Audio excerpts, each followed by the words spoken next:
So I hopped on a train 3 in the afternoon. I don't know when I'm coming back, but I hope that it's soon. See, I never thought that I'd ever leave your side, your side. It's only physically, but know that you will be on my mind 24 hours at a time. 'Cause in my Yuk ke Sapa Manda. eyes, you Boleh izin. you are mine, yeah. No matter where you go, I won't be very far. 'Cause in my head I'll be right there where you are. 'Cause love is no distance, baby. Ayo Kak, ini sebelumnya boleh di-videoin nggak? Baby, no. Enggak apa-apa. Ayo. Kak boleh izin nanya tentang museum ini nggak? Di-videoin boleh? Kapan museum wayang ini dibangun? Awalnya ini dibangun pada tahun 1640. Ini jadi gereja dulu sebelum menjadi museum. Dari tahun 1640 sampai 1732. Nah, itu gereja Belanda lama di sini dulunya. Terus lanjut lagi baru diresmiin jadi museum wayangnya itu pada tahun 1975 oleh Bapak Haji Ali Sadikin, yaitu jadi gubernur KDKI kala itu. Ada sejarah khusus nggak tentang museum ini? Sebelumnya ini gereja Belanda. Gereja Belanda. Sama ada lagi di tahun 1939 ini jadi Museum Batavia Lama.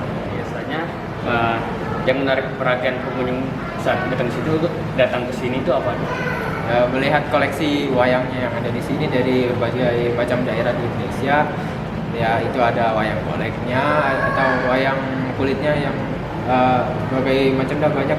Total koleksi yang ada di museum ini tuh sekitar ada kurang lebih ada 6.800-an koleksi. Itu juga bukan dari wayang golek sama wayang kulitnya aja, ada juga itu yang di sebelah ruangan mancanegara tuh ada boneka-boneka dari mancanegara juga. Nah, ini siapa yang museum ini dibangun oleh ide siapa? Ada yang mengidekan atau? Itu dari kolonial Belandanya. Jadi kalau ini museumnya dibangun kan awalnya kan gereja, terus di tahun 1808 gerejanya hancur. Nah, dibangun kembali pada tahun 1912. Nah, baru di tahun 1939 itu jadi Museum Batavia Lama. Di tahun 1975 baru jadi Museum Wayang ini. Gimana proses pengumpulan wayang-wayang di sini? Untuk proses pengumpulannya kita kebetulan koleksi kita yang 6.800 ini beberapa ada hibah, ada juga pembelian, dan beberapa itu koleksi awal dari peresmian Museum Wayang yang tanggal 13 Agustus 1975. Jadi seperti itu proses koleksi kita di sini. Apa yang ingin dikembangkan pada museum ini tahun ini? Untuk tahun ini sebenarnya seperti tahun-tahun sebelumnya, kita selalu ingin mengembangkan tentang pameran wayang yang ada di museum ini. Contohnya pagelaran, terus pertunjukan-pertunjukan yang penunjang dari koleksi-koleksi. Jadi seperti itu, karena kita sudah tahu 2 tahun ke belakang semenjak pandemi kita mulai berkurang nih. Dari mulai pertunjukannya pun berkurang, terus kunjungan pun berkurang. Jadi makanya untuk kedepannya kita maksimalkan pelayanan serta pementasan dari wayang ini. Bagaimana cara pengelolaan museum ini agar tetap aktif? Cara Pengelolaan pengelolaannya baik. Untuk cara pengelolaannya supaya kita tetap aktif, ya kita membuat sebuah program-program edukasi baik ke sekolah-sekolah, baik ke pengunjung-pengunjung, atau baik ke kampus-kampus. Jadi seperti itu. Edukasinya tentang apa? Biasanya kita lebih ke pengenalan karakter wayang, bisa melalui media medsos atau dengan namanya kegiatan museum goes to school atau museum goes to kampus. Apakah ada alasan khusus mengapa museum wayang didirikan di Papua? Oke, kenapa alasannya khusus museum ini didirikan? Karena museum ini dulunya menempati sebuah gereja awalnya, lalu tahun 1975 itu diresmikan menjadi museum wayang karena dulunya pada tahun 1939 gedung ini setelah direnovasi pada saat 1808 kan terkena bencana alam dan runtuh gerejanya, itu dibangun kembali 1912. Lalu ada sekumpulan peneliti tentang sejarah itu membangun ulang gedung ini menjadi dan ditetapkan menjadi namanya Museum Batavia Lama. Jadi seperti itu.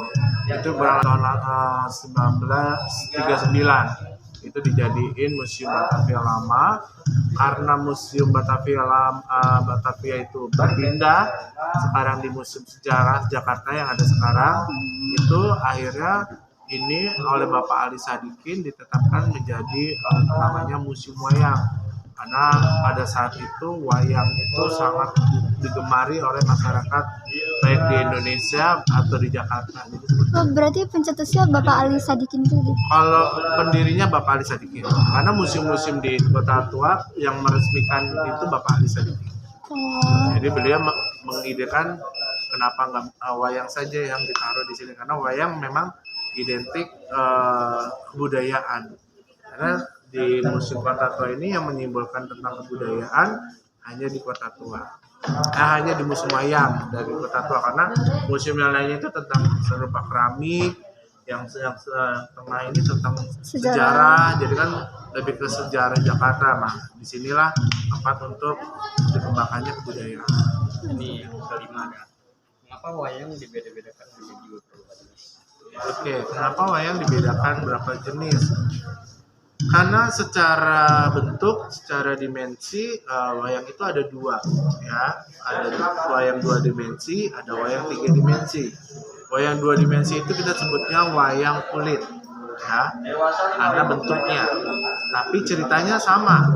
Seperti kalau 3 dimensi itu wayang golek. Cerita yang diambil adalah sama, Mahabharata atau Ramayana. Jadi semua diambil pada awalnya dari situ, yaitu wayang Purwa. Nah, ini pengaruh dari agama Hindu. Awalnya seperti itu. Makanya kita beda-bedakan. Dilihat materialnya, ada wayang golek. Bahkan semakin ke sini mulai berkembang, ada wayang potehi, ada wayang terbuat dari kayu yang wayang golek Betawi dan lain sebagainya. Jadi tergantung jenis, tergantung bentuk, dan tergantung bahan baku yang dipakai. Untuk penyampaiannya sama, untuk menceritakan tentang cerita-cerita yang ada dalam Lagi dibanding. Di sini di setiap minggunya ada pertunjukan wayang atau Oke, jadi di museum wayang ini sebelum pandemi kita setiap hari Minggu tuh ada pagelaran, ya, pagelaran rutin namanya. Namun setelah menjak pandemi, jadwal pagelaran kita agak mulai berkurang karena menyesuaikan tentang peraturan daerah, karena memang museum kita ini di bawah Pemda DKI. Oke, kalau untuk museum sini sangat banyak pengunjungnya. Untuk hari biasa kita pengunjungnya itu dari 100 sampai bahkan bisa sampai 200 atau 300 itu per hari biasa pengunjung. Tapi kalau udah weekend, tanggal merah itu bisa mencapai 1.500 bahkan sampai 3.000 orang. Itu berkunjung sirkulasi karena kita ada yang bentuknya rombongan, ada individual dan sebagainya. biasanya hari apa sih yang banyak weekend? Iya, yang paling banyak adalah Sabtu Minggu karena weekend. Apa yang diminati turis secara global di Indonesia? Hampir semua turis sangat meminati museum, terutama di sini kita punya namanya pagelaran rutin itu tadi. Selain itu para turis bahkan turis asing itu melihat karena sejarah dari gedung ini, karena dulu adalah gereja yang dibangun 1640 yang dimana di tengahnya itu nanti kita ketemu namanya Taman JP Kun. Disitulah dulunya pernah dijadikan makam dari gubernur-gubernur VOC atau gubernur-gubernur Batavia yang menjabat di sini. Itu yang bikin menarik. Kalau untuk tokoh-tokoh terkenal, karena saya masih baru di sini, selama ini belum pernah. Tapi untuk yang terakhir di bulan Januari, para pemain bola dari luar negeri itu banyak pernah datang, namanya dari Atletico Madrid sama satu lagi itu ada U20. I won't be very far, 'cause in my head I'll be right there where you are. 'Cause love is no distance, baby. Love is no distance, baby. No, not when it comes to you.